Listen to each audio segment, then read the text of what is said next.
આ પોલિસીને સરળ શબ્દોમાં કઈ રીતે સમજાવી શકાય? ચર્ચા કરવા માટે આપણી સાથે જોડાયા છે ડેટા એક્સપર્ટ KR ચૌધરી, સાથે જોડાયા છે સિંગાપોરથી AI કન્સલ્ટન્ટ નિસર્ગ ભટ્ટ અને સાથે જોડાયા છે અર્થશાસ્ત્રી નયન પરીખ. સૌપ્રથમ આપ ત્રણેય એક્સપર્ટનું હાર્દિક સ્વાગત છે નિર્માણ ન્યૂઝમાં. Thank you so much. નયનજી, સૌથી પહેલા મારે એ જાણવું છે, આ પોલિસી જે પ્રકારે મેં કહ્યું કે જ્યારે પણ આ પ્રકારે ભારે શબ્દો વાળી કોઈ પણ પોલિસી જો લોકો સમક્ષ મૂકવામાં આવે છે તો સમજવામાં ઘણી તકલીફ પડતી હોય છે. એટલે નયનજી, સરળ શબ્દોમાં સમજાવો કે હવે આ જે પોલિસી સરકારે લોન્ચ કરી છે આ પોલિસી છે શું? એટલે આપણે ધાર્મીબેન એ રીતે સમજાવવું જોઈએ આપણા દર્શકોને, અને હું કહેવા માંગીશ કે આ ડેટા સેન્ટર એટલે શું છે કે અત્યારે હવે બધા ઘણા ખરા ટ્રાન્ઝેક્શન્સ આપણે ચેટ જીપીટી વાપરીએ છીએ, એ આપણે બધા ઘણા ખરા વ્યવહારો હવે કમ્પ્યુટર નેટવર્ક અને પેલું આપણે જે સીક કરીએ છીએ ડેટા ચેટ જીપીટીમાં, આપણા બધાના આન્સર્સ હવે જે પ્રોસેસ કરવાના થાય એ બધા માટે આપણે જબરજસ્ત ડેટા ઉભો કરીએ છીએ. એટલે આજે જેમ પેલા ગૂગલમાં આપણે સર્ચ કરતા હતા કે ધાર્મીબેન કોણ છે, તો આપણો જે પાવર વપરાતો હતો, જે ડેટા પ્રોસેસ થતો હતો, એના કરતા હવે હું ચેટ જીપીટીમાં કરું તો ડેટા બહુ જ વધારે વપરાય છે. બીજું યુપીઆઈ ને બધામાં મારે જે અત્યારે ટ્રાન્ઝેક્શન આપણે કેશલેસ કરીએ છીએ, એટલે કોઈને પણ મારા ખ્યાલથી આપણે પેમેન્ટ કરવું હોય તો હું મારા મોબાઈલ ફોન ઉપરથી પેલું એનો QR કોડ પ્રોસેસ કરીને જે પેમેન્ટ આપું છું, એ મારા ખ્યાલથી સિસ્ટમ આપણે એવી અદભુત ઉભી કરી છે કે હું ઘણા દેશોમાં ફર્યો છું, ત્યાં પણ આ સિસ્ટમ જોઈ નથી. એટલે આ બધી જે આપણે ચીજો કરીએ છીએ એના માટેનો જે ડેટા ઉભો થાય છે એને પ્રોસેસ કરવાનો અને સંગ્રહ કરવા માટે આપણે એક વ્યવસ્થા ઉભી કરવી પડશે.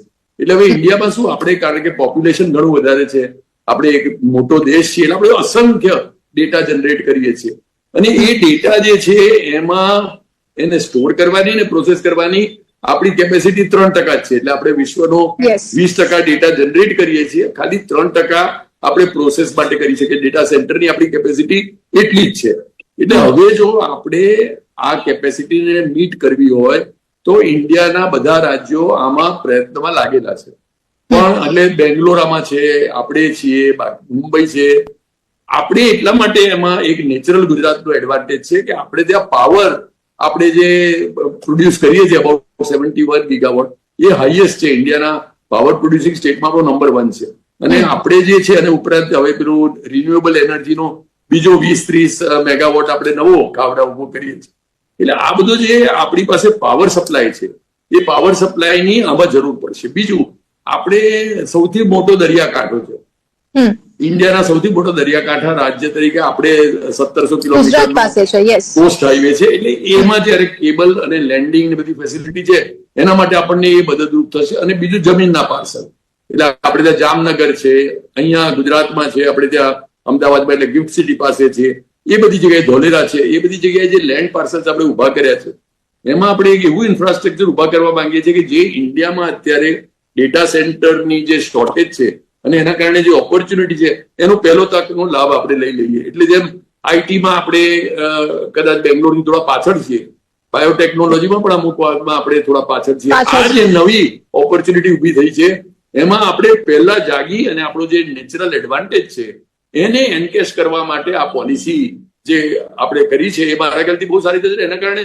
શું થશે, એક તો આપણે ત્યાં યુવાન ધન જે યંગ લોકો છે એ બધા ડેટાને સમજશે, આઈટીને સમજશે, એ બધા કેબલને સમજશે, એ બધા સમજશે કે કેવી રીતે આપણો યુપીઆઈ નો ડેટા પ્રોસેસિંગ ફાસ્ટ થાય. એટલે પેલા આપણે અમુક વાર સર્ચ કરીએ છીએ ચકરડા ફરે, અમુક વાર હું પેમેન્ટ કરવા માંગુ છું ને એમાં ડિલે થાય, એ બધું કેવી રીતે નાબૂદ થાય, ઓછું થાય કરી શકાય.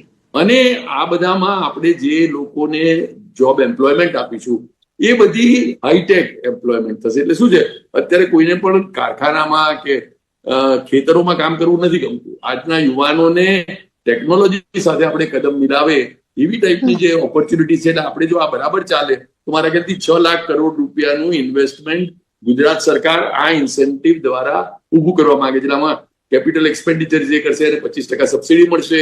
બીજા બધા લાભો છે ને દરેક પાવર યુનિટ દીઠ ₹1 સબસિડી મળશે આવતા 5 વર્ષ સુધી.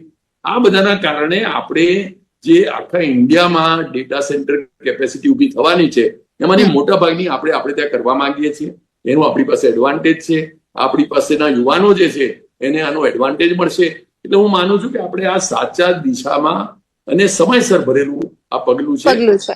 એના માટે આઈ થિંક આપણા જે બધા યુવાનો છે તૈયાર થાય, ડેટા ના સમજતા હોય તો એ પોતાની જાતને તૈયાર કરે, કારણ કે આ બધું ઊભું થશે ત્યારે લોકો જોઈશે આ ચલાવવા માટે, અને ચલાવવા માટે જેટલા લોકો ભણેલા હશે, આ સમજતા હશે, એ લોકો જ આમાં તરત જોબ ઓપોર્ચ્યુનિટીનો લાભ લઈ શકશે. જો તમે ખાલી નહીં જાણતા હો, નહીં ભણેલા હોય, આઈટી નહીં સમજતા હો, તો ઓપોર્ચ્યુનિટી આવે તો પણ આપણે લાભ નહીં લઈ શકીએ. એટલે આપણા દર્શકો જે છે એ આના માટે પોતાની જાતને તૈયાર કરે. જે ઓન્ટરપ્રનોર્સ છે એ પોતાનું ઇન્વેસ્ટમેન્ટ આ એક નવી દિશામાં, એક જે સનરાઈઝ ઇન્ડસ્ટ્રી કહેવાય એવામાં થાય છે, તો એ લોકો પણ પોતાની ઓન્ટરપ્રિન્યોરશિપ સ્કિલ જે છે અને પોતાનો વિગર છે એના સાથે આ સેક્ટરને જુએ. એ બધા માટે મારા ખ્યાલથી આ એક અદભુત વ્યવસ્થા ઉભી થઈ છે. બિલકુલ. નયનજી, આપની પાસેથી હવે મારે થોડું ઇકોનોમીનું ગણિત સમજવું છે. અત્યારે જે પ્રકારે જો આ પોલિસી સક્સેસફુલ રહી અને જે પ્રકારે આપણે વાત કરી રહ્યા છીએ કે ડેટા સેન્ટર બની પણ જાય છે, ચાલે પણ છે સારું એવું, તો ગુજરાતની ઇકોનોમીને કેટલી હદે ફાયદો થવાની પોસિબિલિટી છે? ચોક્કસ ધાર્મીબેન, એની વાત કરું, પણ એ પહેલા મારા જે બે આગળ પેનલના વિદ્વાન મિત્રોએ વાત કરી, ચૌધરી સાહેબ અને ભટ્ટ સાહેબ, એની બાબતમાં મારે, હું કારણ કે એજ્યુકેશન સેક્ટરમાં ઘણો ઇન્વોલ્વ છું, ગુજરાત સરકારની સાથે પણ એજ્યુકેશનિસ્ટ તરીકે એમની અમુક કમિટીઝમાં છું, ઘણી યુનિવર્સિટીઝના બોર્ડ ઓફ ગવર્નર્સમાં છું, એટલે મારે એમને બંનેને એ અને આપણા યુવાનોને એ કાઇન્ડ ઓફ આશ્વસ્ત કરવા છે કે આ બાબતમાં એક ખૂબ જ મોટી અવેરનેસ ઉભી કરી છે, અને એજ્યુકેશન સેક્ટર આ બાબતમાં બહુ જ સેન્સિટિવ છે, સચેત છે, તૈયાર છે. પણ એવું છે કે કોઈ પણ તૈયારી હજુ આનાથી વધારે થઈ જ શકે સારી. એટલે જે બંને કહ્યું કે ભાઈ આ બાબત આપણા માટે એક બોટલનેક ઉભી થઈ શકે, તો એના માટે જેમ IIM અમદાવાદની જે સંસ્થામાંથી હું ગ્રેજ્યુએટ થયો છું અને જેમાં હું હજુ સંકળાયેલું છું, એને હમણાં એક ચંદ્રિકાબેન કરીને અમારા એક જૂના એલ્યુમનસ હતા, એમણે 100 કરોડ રૂપિયાનું ડોનેશન એટલા માટે જ આપ્યું છે કે IIM અમદાવાદમાં એક AI ને લગતી આખું સેન્ટર ઉભું થાય, અને જેની પર ઓલરેડી કામ ચાલુ થઈ ગયું. એવી જ રીતે ઘણી ખરી યુનિવર્સિટીઝ જેમાં હું ઇન્વોલ્વ છું, મધ્યપ્રદેશમાં, ગુજરાતમાં, દિલ્હીમાં, બાકીની બધી જગ્યાએ, એ દરેકમાં અત્યારે AI અંગેનું એક ખૂબ જ મોટી અવેરનેસ ઉભી થઈ છે, અને એક સેન્સિટિવિટી છે, અને એક સેન્સ ઓફ અર્જન્સી છે. જો દરેક યુનિવર્સિટીને થાય છે કે અત્યારે જો હું AI નહીં ભણાવું તો પાછળ રહી જઈશ. એટલે નયનજી, તો આપને લાગે છે કે ગુજરાતના યુથની જો વાત કરીએ તો જેમ બંને એક્સપર્ટે વાત કરી, આપણે પર્ટિક્યુલર ગુજરાતની જ વાત કરવી છે, કેમ કે ગુજરાતમાં પોલિસી આવે છે અને આપણે પોલિસીની વાત કરીએ છીએ. ગુજરાતનું યુથ કેપેબલ છે આ પોલિસીને અડોપ્ટ કરવા માટે? એટલે જો કેપેબલ, મારા ખ્યાલથી અત્યારે તો એટલા માટે નથી થયેલા, કારણ કે કેપેબલ થશે અત્યારે તો નોકરી કોણ આપશે?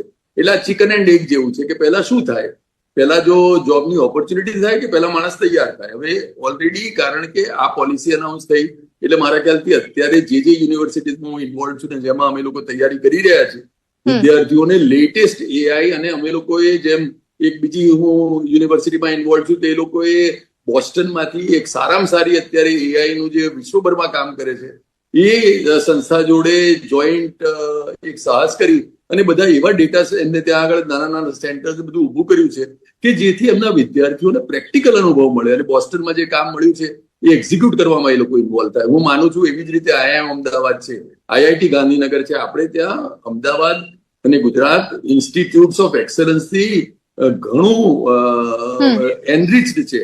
એટલે એ બધામાં જે પ્રયત્નો થઈ રહ્યા છે, તમે કહો એ રીતે કે આજે ધાર્મીબેન આપણે તૈયાર છીએ કે નહીં, કદાચ આજે હજુ તૈયાર નહીં હોઈએ, પણ જ્યાં સુધી ઓપોર્ચ્યુનિટી ફ્યુચરમાં જેમ જેમ આપણને મારું કહું કદમથી કદમ મિલાઈને કામ ડિમાન્ડ વધે એ પ્રકારે યુથ આપણું જે છે, એવું થાય ધાર્મીબેન કે કદાચ આપણે કોઈ એક સ્ટેપ કદાચ આમાં પાછળ પડીએ કે એક સ્ટેપ આમાં પાછળ પડીએ, અને કદાચ ઇન્વેસ્ટમેન્ટ આવવામાં થોડી વાર થાય, બધી પોલિસી થઈ, પણ એની જોબની તક આજે હું કોઈને AI ભણાવીને રાખું તેને આજે ને આજે કદાચ જોબ ના પણ મળે, એને કદાચ મહિનો, 2 મહિના, 6 મહિના ખંભવું પડે, અથવા તો કોઈએ ઇન્વેસ્ટમેન્ટ કરી નાખ્યું એને માણસમાં કદાચ થોડું ખંભવું પડે, બને. પણ મારા ખ્યાલથી બાય એન્ડ લાર્જ આ બાબતમાં ઇન્ડસ્ટ્રી અને એકેડેમિક્સ એ બંને પહેલી વાર મને લાગે છે કે કદમથી કદમ મિલાઈને ચાલશે. અત્યાર સુધી એવું થતું હતું કે ઇન્ડસ્ટ્રી ઇકોનોમીની પણ, જી નયનજી, થોડી ઇકોનોમીની પણ આપણે વાત કરી લઈએ. ઇકોનોમીનો શું ફાયદો રહેશે? ઇન્વેસ્ટર્સ જે છે એ કેમ લાગે છે કે ગુજરાતમાં ઇન્વેસ્ટ કરશે? ચોક્કસ ગુજરાતમાં ઇન્વેસ્ટ કરશે. જો ગુજરાતને નેચરલ એડવાન્ટેજ, આપણે પણ આપણા ત્રણેય જે પેનલિસ્ટ છે, હું અને મારા બીજા 2 મિત્રો, એમણે બંને ત્રણેય વાત કરી, ગુજરાતનું એક નેચરલ એડવાન્ટેજ છે. જમીન આપણે ત્યાં સસ્તી છે, દરિયા કિનારો છે આપણી પાસે રિન્યુએબલ એનર્જી છે, અને રિન્યુએબલ એનર્જી સાથે સાથે એનર્જી પર સેમાં પણ આપણે બહુ જ આગળ છે બીજા રાજ્યો કરતા. એટલે આપણે અને ગુજરાત તો આપણે તો પેલા ધંધો સમજીએ છીએ, પેલું બિઝનેસ તો આપણા લોહીમાં છે. એટલે એ જે આપણે આખા દુનિયાભરમાં વેપાર કરીએ છીએ, એટલે વેપારી જે ખુલે છે એ બાબતમાં તો ગુજરાતની ઓન્ટરપ્રિન્યોરશિપ ઇઝ નોન છે. એટલે આ બધા ફેક્ટર્સ તો સાથે છે જ. હવે એમાં શું એક ખોટ હતી? એક ખોટ હતી કે ભાઈ સરકાર તરફથી એકદમ જ જે પૂરતું ધ્યાન અપાવવું જોઈતું હતું, જે ફોકસ થવું જોઈતું હતું, જે ઇન્સેન્ટિવ અપાવવા જોઈતા હતા, એ બધું પાછું ઉમેરાયું.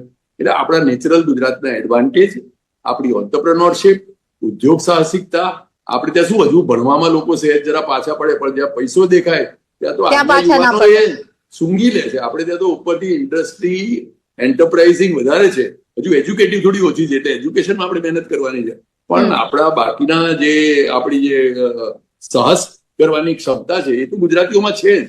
એટલે મારા હિસાબે આપણે જે એડવાન્ટેજ આનો ઇકોનોમી પર શું લાગે છે, મારા ખ્યાલથી ફાયદો થશે જ. તમે કહો છો એમાં પોલિસી, હવે પોલિસીમાં આપણે વિચારીએ છીએ કે 6 લાખ કરોડ રૂપિયા, 26 થી 29 3 વર્ષની પોલિસી છે. મારા ખ્યાલથી આપણે એમાં 6 લાખ કરોડ રૂપિયાનું ઇન્વેસ્ટમેન્ટ માનીએ છીએ. અને એમાં શું અત્યારે એક્ઝિસ્ટિંગ ગેપ છે.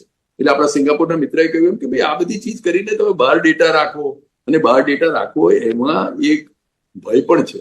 આપણે આ જીઓ પોલિટિકલી અત્યારે સિચ્યુએશન જોઈએ છે કે ભાઈ ચાઇનાના કેમેરા હોય છે, અથવા તો બીજાના ક્યાંક ઇઝરાયલની બધી વ્યવસ્થા હોય છે, તો એકવાર યદી જીઓ પોલિટિકલ સિચ્યુએશનમાં કોઈ યુદ્ધની પરિસ્થિતિ થઈ તો આપણો ડેટા જો કોઈ બીજા પાસે હોય તો એના થકી આપણે ખાલી ધંધો કે 2 પૈસા જાય છે એવું જ નહીં, આપણી આખી સાર્વભૌમિકતા, આપણી આખી સુરક્ષા ઉપર આની અસર પડી શકે. એટલે હું ગણું છું કે ઘણા બધા ફેક્ટર્સ છે, ખાલી ઇકોનોમી નહીં, ખાલી સેફટી નહીં, ખાલી આપણા દેશની દાજ માટે નહીં. આપણે આ ડેટા સેન્ટર, આપણો ડેટા જે છે, અને આવતા વર્ષોમાં આપણે બધાએ સમજવાની જરૂર છે, ડેટા ઇઝ ધ કિંગ. એટલે આજે ધાર્મીબેન શું કરે છે બધાને જો ખબર હશે તો they can almost rule you. એટલે એ જે ડેટા છે આપણો, એ આપણે ત્યાં રહે છે, એ બહુ મોટી વાત છે. ઇન્ડિયાનો ઇન્ડિયામાં ડેટા રહેશે, એની એમ્પ્લોયમેન્ટ ઓપોર્ચ્યુનિટી આપણે ત્યાં મળશે. એટલે હું ગણું છું કે આનો જે 360 ડિગ્રી જોઈએ તો એનો અસંખ્ય લાભ છે.